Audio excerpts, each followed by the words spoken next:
Hello friends, welcome to our YouTube channel life of PK. तो जैसे कि summer start हो ही गया है और गर्मी भी बहुत पड़ रही है। और जो लोग दिल्ली एनसीआर में रहते हैं उन लोगों को तो बहुत ही गर्मी पता होगी, कितनी गर्मी पड़ रही है इधर। और जब हमें इतनी गर्मी लगती है तो आप सोचिए कि बच्चों को कितनी गर्मी लगती होगी। बच्चे जो हमें बता ही नहीं पाते हैं उन लोगों का सोचिए, उन बच्चों का सोचिए कि वो लोग कितने इरिटेट होते होंगे बच्चे, कि ना वो हमें बता पा रहे हैं और ना कुछ वैसे तो पेरेंट्स समझ जाते हैं कि बच्चे को क्या प्रॉब्लम हो रही है, बट कभी कभी ऐसा होता है कि हम लोग समझ ही नहीं पाते हैं कि बच्चे को क्या प्रॉब्लम हो रही है। बच्चा इरिटेट हो रहा है, बच्चे को कोई और प्रॉब्लम हो रही है समर में। तो हमारा टॉपिक आज इसी के ऊपर है कि समर में बच्चों की केयर कैसे की जाए। वीडियो स्टार्ट करने से पहले अगर आप लोग मेरे चैनल पे न्यू हैं और मेरा फर्स्ट टाइम आप वीडियो देख रहे हैं तो प्लीज़ चैनल को सब्सक्राइब कर दीजिए और साथ ही साथ बगल में बेल आइकन होगा उसको भी ऐड कर दीजिए ताकि आपको टाइम टू टाइम हमारी वीडियो मिलती रहे। तो चलिए स्टार्ट करते हैं वीडियो। तो टॉपिक से स्टार्ट करने से पहले मैं आप लोगों के साथ थोड़ी सी बात कर लेती हूँ समर के बारे में। बच्चे समर में बहुत इरिटेट हो जाते हैं। जो इनकी फर्स्ट समर है, सर्दियों में भी फर्स्ट सर्दी में भी न्यूबॉर्न को सबसे ज़्यादा केयर की ज़रूरत होती है और फर्स्ट समर में भी, क्योंकि बच्चे की पहली सर्दी और पहली गर्मी लोग कहते हैं, बड़े लोग कहते हैं कि थोड़ा केयर करने की उनकी बहुत ज़रूरत होती है, क्योंकि उनको सर्दी भी उतनी ही लगती है और गर्मी भी उतनी ही लगती है। और बच्चा बोल नहीं पाता है तो हम समझ भी नहीं पाते हैं जल्दी से, क्योंकि जो न्यू मॉम बनी होती हैं उन लोगों को थोड़ी प्रॉब्लम होती है बच्चों को समझने में। अभी वैसे तो माँ हैं, समझ ही जाती हैं कि क्या प्रॉब्लम हो रही है बच्चे को, बट लेकिन कभी कभी हो जाता है कि पेरेंट्स नहीं समझ पाते हैं कि बच्चे को क्या दिक्कत हो रही है। तो इसीलिए समर में आप बच्चों को बिल्कुल फ्री छोड़ दीजिए, ज़्यादा उसको सेटल करके मत रखिए बच्चे को। बहुत ज़्यादा कपड़ों की लेयर उसके ऊपर मत डालिए। बच्चों को एक सिंपल सा कॉटन का कपड़ा पहनाइए। और बच्चों को समर में रैशेस होने की प्रॉब्लम हो सकती है अगर आप उसको ज़्यादा कपड़े पहना रहे हैं, पसीना उसका बच्चे का कपड़ों के साथ मिलके बॉडी में मिल जा रहा है, तो बच्चों को रैशेस हो सकते हैं, डिहाइड्रेशन हो सकता है, बहुत सी और भी प्रॉब्लम्स हैं जो बच्चों को समर में हो सकती हैं। तो मैंने कुछ कैटेगरीज डिवाइड करी हैं, तो मैं उसको आप लोगों को एक एक करके बताऊंगी। तो फर्स्ट टॉपिक है हमारा क्लोथिंग। बच्चे को आप सिर्फ और सिर्फ कॉटन के ही फैब्रिक बनाएं समर में, क्योंकि बच्चे के लिए सबसे ज़्यादा फ्रेंडली सिर्फ कॉटन होता है। और मार्केट में या ऑनलाइन आप लोगों को सॉफ्ट कॉटन के कपड़े बहुत ज़्यादा मिल जाएंगे। आप लोग मार्केट में अपने लोकल मार्केट में से भी ले सकते हैं और ऑनलाइन भी ऑर्डर कर सकते हैं, क्योंकि जो सिचुएशन इस टाइम चल रही है आप लोग अगर ऑनलाइन करें तो बेटर होगा कपड़ों को। बट ऑनलाइन करने के लिए भी आप लोगों को, जब कपड़ा आप लोगों के पास आए तो उसको प्लीज़ अच्छे से वॉश करके ही बच्चों को यूज़ करें। कॉटन बच्चों के लिए ऐसा है कि बच्चा उसमें बहुत ज़्यादा कंफर्टेबल महसूस करता है और रिलैक्स भी फील करता है। तो आप बच्चे को कॉटन के ही कपड़े पहनाएं। मार्केट में भी आप लोगों को बहुत सारे अट्रैक्टिव और चमकीले, थोड़ा ब्राइट कलर के कपड़े मिल जाएंगे, बट आप प्लीज़ उन्हें अवॉइड करिए समर में और आप सिर्फ बच्चे को कॉटन का कपड़ा पहनाइए। तो ये तो बात हो गई कॉटन की। अब सेकंड बात हम करेंगे कि बच्चे को आप प्लीज़ लूज फिटेड कपड़े बनाइए, क्योंकि जितना ज़्यादा टाइट आप उसे कपड़ा पहनाएंगे बच्चों को उतनी ज़्यादा गर्मी लगेगी। तो हो सके तो आप प्लीज़ समर में बच्चों को लूज फिटेड कपड़ा पहनाइए। लूज फिटेड में क्या होता है ना कि बच्चों को थोड़ी बहुत हवा भी लगती रहती है, और अगर आप बिल्कुल टाइट पहना देंगे बच्चे को कपड़े, क्या होगा कि ना बच्चे को जो पसीना निकलेगा वो कपड़े के साथ बॉडी में ही मिक्स हो जाएगा, जिससे बच्चों को इरिटेशन भी हो जाएगी और बच्चों को पसीने की वजह से रैशेस भी हो सकते हैं। तो प्लीज़ अवॉइड करिए कि आप टाइट कपड़े ना पहनाएं बच्चे को, सिर्फ और सिर्फ लूज फिटेड कपड़े पहनाएं। और थर्ड है हमारा कि आप बच्चों को प्लीज़ जितना ज़्यादा हो सके लाइट कलर के कपड़े पहनाएं, जैसे कि लाइट पिंक हो गया, लाइट ब्लू हो गया, लाइट येलो हो गया, वाइट कलर हो गया। तो समर में हो सके तो आप बच्चों को ऐसे ही कपड़े पहनाएं, क्योंकि जितना ज़्यादा चमकीला आप कपड़े पहनाएंगे बच्चे को उतनी ज़्यादा गर्मी लगेगी, क्योंकि जो डार्क कलर होता है उसी पर ज़्यादा चीज़ें अट्रैक्ट होती हैं, मच्छर भी उसी पे ही सबसे ज़्यादा आएंगे समर में, और गर्मी भी आपके बच्चे को सिर्फ डार्क कपड़ों में लगेगी। तो ज़्यादा से ज़्यादा हो सके तो आप बच्चे के लिए लाइट कलर लीजिए। मैंने भी प्रांजल के लिए सिर्फ समर के लिए थोड़े बहुत लाइट कलर ले रखे हैं, जैसे कि वाइट कलर हो गया, मैं आप लोगों को दिखाती हूँ कि ये वाइट कलर है, और पिंक कलर है उसके लिए मैंने पिंक कलर भी ले रखा है, और लाइट येलो भी है। तो आप लोग ऐसे ही कपड़े अपने बच्चे को पहनाइए कि जितना हो सके लाइट लाइट कलर के कपड़े आप अपने बच्चों को पहनाइए। तो फोर्थ है, अगर आप बच्चे को लेके बाहर जा रहे हैं तो प्लीज़ बच्चे के सर पे हैट या कैप जरूर लगाइए। तो कॉटन की मार्केट में बहुत सारी कैप्स आप लोगों को मिल जाएंगी।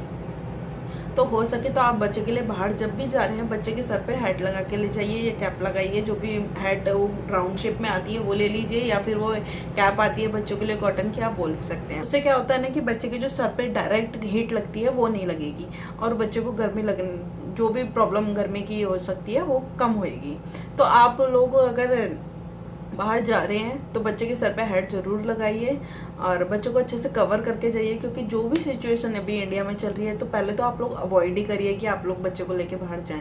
बट अगर किसी कारणवश हमें बाहर जाना पड़ता है, क्योंकि बच्चे को वैक्सीनेशन के लिए भी हमें लेके ही जाना पड़ता है, तो आप बच्चे को पूरा अच्छे से कवर करके जाइए। अवॉइड करिए कि आप दिन के टाइम पे बिल्कुल मत निकलिए, जब बहुत ही ज़्यादा गर्मी पड़ती है आप उस वक्त मत निकलिए। थोड़ा मॉर्निंग का या इवनिंग का टाइम आप देख लीजिए बच्चे के लिए। तो जब भी आप बाहर जाएं तो बच्चे के सर पे कैप जरूर लगाएं। और अगर आपका बच्चा एसी के आगे रहता है तो प्लीज़ आप बच्चे को फुल स्लीव्स के ही कपड़े पहनाएं। नाइट में स्पेशली आप अपने बच्चे को फुल स्लीव्स के ही कपड़े पहनाएं, क्योंकि बच्चा पूरी रात एसी में रहता है, ठंड लग सकती है बच्चे को। तो उस ठंड को अवॉइड करने के लिए आप लोग बच्चे को पूरी बाजू के कपड़े ही पहनाएं। और हो सके तो आप डायरेक्ट एसी के आगे बच्चे को बिल्कुल भी मत रखिए, थोड़ा आगे पीछे इधर कर लीजिए। बिल्कुल एसी की हवा डायरेक्ट बच्चे के ऊपर नहीं पड़नी चाहिए। और प्लीज़ सॉक्स को आप समर में प्लीज़ बच्चों के लिए अवॉइड करिए। हाँ, कहीं पे वेदर थोड़ा सा चेंज हो रहा है या आप लोगों को लगता है ठंडा है, बच्चे को सॉक्स या एक लेयर और पहनाने की जरूरत है कपड़ों की, तो आप लोग इनर पहना सकते हैं बच्चे को, एक पतली सी अंदर कॉटन की एक इनर डाल सकते हैं बच्चों के पैर में, आप पतली सी सॉक्स डाल सकते हैं। बट अगर जितना हो सके आप समर में बच्चों को सॉक्स ना ही पहनाए तो अच्छा होगा। और हमारा सेकंड टॉपिक है हाइड्रेशन। तो बच्चे की बॉडी को हम हाइड्रेट कैसे रखें, क्योंकि समर में क्या होता है ना कि बच्चे की डिहाइड्रेशन की प्रॉब्लम बच्चे को बहुत ज़्यादा होती है। बच्चों को क्या, बड़ों को भी हो जाती है। तो बच्चे को तो बहुत केयर की ज़रूरत है, जिनकी स्पेशली फर्स्ट समर है उन बच्चों के लिए केयर करने की बहुत ज़रूरत होती है। तो डिहाइड्रेशन में क्या होता है कि बच्चे की बॉडी में पानी की कमी होनी स्टार्ट हो जाती है। तो उसके लिए क्या है कि अगर आपका बच्चा 6 महीने से बड़ा है तो आप उसको थोड़ा थोड़ा पानी थोड़े थोड़े टाइम पर दे सकती हैं। बट अगर बच्चा आपका 6 महीने से छोटा है तो अवॉइड करिए, वाटर आप उसको नहीं दे सकते हैं। आप उसको या तो फॉर्मूला मिल्क ही दीजिए, या फिर आप मदर ब्रेस्ट फीड करा रही है तो वही आप थोड़ी थोड़ी देर में कराते रहिए। अगर आपका बच्चा 2-3 घंटे में एक बार फीड करता है तो आप उसको हर 1.5-2 घंटे में या 1.5 घंटे में आप उसको थोड़ा सा फीड करा दीजिए, ताकि उसका गला ना सूखे। क्योंकि समर में क्या होता है ना, डिहाइड्रेशन की वजह से गला सूखने लग जाता है बच्चों का, बच्चे बता भी नहीं पाते हैं। तो आप हो सके तो आप अगर ब्रेस्ट फीड करा रही हैं बच्चे को 6 मंथ से छोटे बच्चों को, तो आप उसको थोड़ी थोड़ी देर में ब्रेस्ट फीड कराती रहिए। और जो 6 महीने से बड़े बच्चे हैं आप उनको वाटर दे सकती हैं। और जैसे भी फ्रूट्स आते हैं, वाटरमेलन हो गया, मस्क मेलन हो गया, पपाया हो गया, तो ये आप बच्चे को थोड़ा दे सकती हैं। जिससे क्या होता है ना कि दही ज़्यादा इफेक्टिव, दही भी इफेक्टिव है बच्चे के लिए, तो आप उसको दही भी दे सकते हैं। तो इससे क्या होता है ना कि बच्चे की बॉडी में पानी की कमी नहीं होती है और बच्चे को डिहाइड्रेशन की प्रॉब्लम नहीं होती है। तो अब आप पूछेंगे कि बच्चे में डिहाइड्रेशन की कमी है तो हम कैसे पहचानें। तो बच्चे के ना होंठ सूखने लग जाते हैं। जब बच्चे को थोड़ी वाटर की कमी हो जाती है तो बच्चे के ये होंठ सूखने लग जाते हैं, बच्चा दूध कम पीने लग जाता है। और सबसे स्पेशली होता है कि बच्चा पी कम करता है। अगर बच्चा दिन भर में 6 से कम पी कर रहा है तो आप समझ जाइए कि बच्चे को थोड़ा प्रॉब्लम हो रही है डिहाइड्रेशन की। तो आप उसको वाटर दे सकते हैं, या वाटर से रिलेटेड कोई भी फ्रूट्स जो होते हैं, ये मस्क मेलन का है मैंने, वो दे सकते हैं, वाटरमेलन दे सकते हैं। बच्चे को दही दीजिए, ठंडक मिलेगी बच्चे को थोड़ी सी बॉडी में समर में। तो आप ये सब दे सकते हैं। तो थोड़ी केयर करनी होती है बच्चों की समर में, वो आप लोग करिए। एंड थर्ड टॉपिक है हमारा स्किन केयर। तो बच्चों की समर में स्किन केयर, समर हो विंटर हो, स्किन केयर तो बच्चों की बहुत ही ज़रूरी है। तो आप लोग कोशिश करें कि बच्चों को अच्छे से मॉइस्चराइज करें और नहाने के बाद उनको अच्छे से क्रीम लगाएं, उनकी बॉडी में लोशन लगाएं। और बाहर जब भी जाएं तो बेबी सनस्क्रीन आता है, आप लोग वो ले लीजिए, वो लगाएं बच्चे के। और हेड मसाज दीजिए। मसाज देना बहुत ज़रूरी है बच्चे को, चाहे समर हो विंटर हो। आप मसाज अवॉइड मत करिए। मसाज आप दीजिए, लाइट वेटेड ऑयल होते हैं उनसे दीजिए, जो नेचुरल ऑयल आते हैं। मैं अपने बच्चे के लिए हिमालय के प्रोडक्ट ही यूज़ कर रही हूँ अभी, क्योंकि मैंने अलग प्रोडक्ट यूज़ करा था तो उसकी बॉडी पे रैशेज स्टार्ट हो गए थे। तो मेरे डॉक्टर ने मुझे बिल्कुल मना कर दिया था कि आप जो प्रोडक्ट स्टार्टिंग से स्टार्ट कर रखे हैं आप प्लीज़ वही बच्चे के लगाएं। तो मैं उसको सिर्फ हिमालय के प्रोडक्ट ही लगाती हूँ। तो ये हिमालय की क्रीम है, तो मैं उसको जब भी बाथ देने के बाद उसके फेस पे क्रीम जरूर लगाती हूँ हिमालय की, ताकि उसके फेस पे सॉफ्टनेस बनी रहे। तो जब भी आप बच्चों को अच्छे से नहला रहे हैं, अच्छे से बच्चे को पोंछ कर और क्रीम लगाइए, उसके हेड पे मसाज जरूर करिए बच्चे की, क्योंकि थोड़ी सी ठंडक मिलती है सर से। बच्चों को सर से ही सबसे ज़्यादा हीट लगती है, तो ठंडक मिलने के लिए आप उसके सर पे अच्छे से ऑयल से मसाज करिए, क्रीम लगाइए, मॉइस्चराइज करिए बॉडी को। और हो सके तो आप गर्मी में डेली बच्चे को बाथ दीजिए। आप अवॉइड मत करिए कि गैप मत करिए एक भी दिन का। आप बच्चे को हो सके तो डेली मत बाथ दीजिए, क्योंकि क्या होता है ना, बच्चे में भी थोड़ी प्रॉब्लम, इरिटेशन हो जाती है कि पसीने में भी होती है उनकी बॉडी बच्चों की। तो जितना हो सके आप बच्चों को डेली बाथ दीजिए। बाथ देने के लिए आप बच्चों के लिए थोड़ा सा गुनगुना पानी कर सकते हैं, बिल्कुल ठंडे पानी में भी ना नहलाएं, क्योंकि बच्चों थोड़ा सॉफ्ट स्किन होती है बच्चों की, डेलिकेट होते हैं थोड़े से बच्चे। तो आप प्लीज़ उन बच्चों के लिए थोड़ा सा गुनगुना पानी कर लीजिए, और उसी से बच्चों को ना, ज़्यादा गर्म भी ना करिए और ज़्यादा ठंडा भी ना रहने दीजिए। तो नॉर्मल जो टेम्परेचर होता है बच्चों के लिए वो रखिए, ताकि बच्चों को एकदम से, अगर आप पानी डालते हैं बच्चों की बॉडी पे तो एकदम से ठंडा ना लगे। तो आप डेली बात कराएं बच्चों को। बच्चों के लिए डेली बात करना बहुत अच्छा है, क्योंकि उनको जब ठंडक मिलती है, बात के बाद थोड़ी सी ठंडक मिलती है बच्चों को। और प्लीज़ अवॉइड करिए कि आप उसको नहाने के बाद एसी में बिल्कुल डायरेक्ट मत ले जाएं। हो सके तो आप आधा घंटा तक बच्चों को एसी में मत ले जाएं। तो नेक्स्ट टॉपिक है हमारा कि आप बच्चों को मच्छर से कैसे बचाएं। तो मच्छर से बचाने के लिए मार्केट में बहुत सारी चीज़ें अवेलेबल हैं, बट प्लीज़ सबको अवॉइड करिए, ज़्यादा से ज़्यादा चीज़ों को अवॉइड करिए। कोई भी क्रीम, आप बच्चा अगर आपका बहुत छोटा है तो प्लीज़ वो कोई भी क्रीम, मॉस्किटो क्रीम्स वगैरह बच्चों की बॉडी पे बिल्कुल भी ना लगाएं। और हो सके तो मार्केट में एक रोल ऑन आता है, मैंने भी लिया है प्रांचल के लिए। तो इस टाइप का एक रोल ऑन आता है, ये काफ़ी इफेक्टिव है, तो आप ये बच्चों के लगा सकते हैं। इसको भी आप बॉडी पे मत लगाइए बच्चे की, आप बच्चे की बैक पे लगा दीजिए और पैर पे।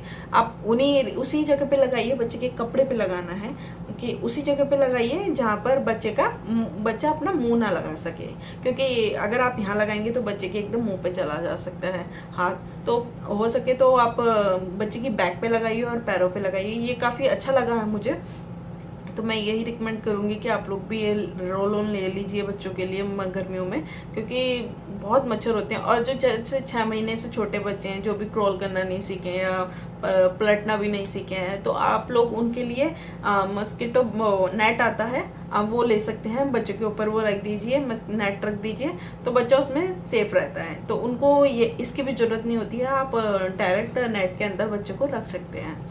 नेक्स्ट है हमारा डायपर। वैसे तो पेरेंट्स कहते हैं कि बच्चों को डायपर में ही रखना चाहिए, बट मैं बोलूँगी कि आप लोग प्लीज़ जितना हो सके थोड़ा अवॉइड करिए डायपर लगाना बच्चों को समर में, क्योंकि जितना ज़्यादा बच्चा फ्री रहेगा उतना ज़्यादा कंफर्टेबल रहेगा। आप लोग मार्केट से नॉर्मल कॉटन की पजामे ले सकते हैं, आप लोगों को मिल जाएंगे। जितना ज़्यादा हो सके डायपर में आप बच्चों को मत रखिए पूरा दिन, क्योंकि गर्मियों में सबसे ज़्यादा प्रॉब्लम होती है रैशेज़ की। और रैशेज़ के लिए आप प्लीज़ ये वेट मत करिए कि जब रैशेज़ होंगे हम तभी डायपर रैशेज़ क्रीम लगाएंगे। अगर आप बच्चों को रख रही हैं डायपर में तो बच्चे के डायपर रैश क्रीम लगाती रहें, क्योंकि उससे क्या होता है ना कि बच्चों को, या भी कोई भी ऑयल आप बच्चों के अप्लाई कर सकते हैं, क्योंकि उससे क्या होता है ना कि बच्चों को वो एक डायरेक्ट जो भी पसीने से प्रॉब्लम हो जाती है वो नहीं होगी और रैशेस नहीं हो पाएंगे। तो आप अगर डायपर लगा रहे हैं बच्चों को तो डायपर रैशेस क्रीम जरूर लगाइए, बट मैं कहूँगी कि आप थोड़ा अवॉइड करिए डायपर बच्चों के लिए। उनको कॉटन के नैपीज में ही रखिए, जो छोटे बच्चों ने कॉटन की नैपी में रखिए। पजामे ले लीजिए कॉटन के मार्केट से। तो जैसे कि मेरे पास एक ही पजामा है प्रांजल के लिए, तो ये मार्केट से मैंने कॉटन का पजामा ले रखे हैं, अच्छे से सस्ते भी हैं, आप लोगों को भी मिल जाएंगे कहीं भी मार्केट में। तो ऑनलाइन भी हैं ये पजामे, तो आप लोग ये पजामे बच्चों के लिए ले सकते हैं। इसमें क्या है कि आप अगर बच्चे ने पीक कर भी दी तो आप इसे अच्छे से वॉश कर लीजिए और दोबारा रीयूज़ में आ जाते हैं। तो ये मुझे ज़्यादा अच्छा लगता है, डायपर के अकॉर्डिंग ये मुझे ज़्यादा अच्छे लगते हैं पजामे बच्चों के लिए। तो ये जो भी मैंने टॉपिक आप लोगों के साथ शेयर कर रहे हैं, तो आप लोग प्लीज़ ज़रूर अप्लाई करिए अपने बच्चों के ऊपर, क्योंकि क्या होता है ना कि समर में पेरेंट्स भी थोड़े चिड़चिड़े हो जाते हैं और बच्चा चिड़चिड़ा होता है तो पेरेंट्स को थोड़ी प्रॉब्लम हो ही जाती है, और ऊपर से गर्मी इतनी होती है कि कुछ भी करने का मन नहीं करता है। तो प्लीज़ ये चीज़ें आप अगर अप्लाई करेंगे तो आप लोगों की बच्चों की भी समर थोड़ी सी ईजी हो जाएगी निकलनी, उनको भी इतनी प्रॉब्लम नहीं होगी समर में, और आप लोगों के लिए भी थोड़ा ईजी हो जाएगा। तो यही कुछ टॉपिक थे जो मैं आप लोगों के साथ शेयर करना चाहती थी। आई होप आपको ये वीडियो अच्छी लगी होगी, और अगर अच्छी लगी है वीडियो आपको तो प्लीज़ लाइक शेयर कमेंट जरूर करिए, और मुझे बताइए कि आप लोग अपने बच्चों के साथ कैसे समर में क्या करते हैं, ताकि आप लोगों को कोई प्रॉब्लम ना हो बच्चों के साथ। आप लोग भी मेरे साथ शेयर करिए अपनी बातें, और प्लीज़ चैनल को सब्सक्राइब कर दीजिए। Thank you.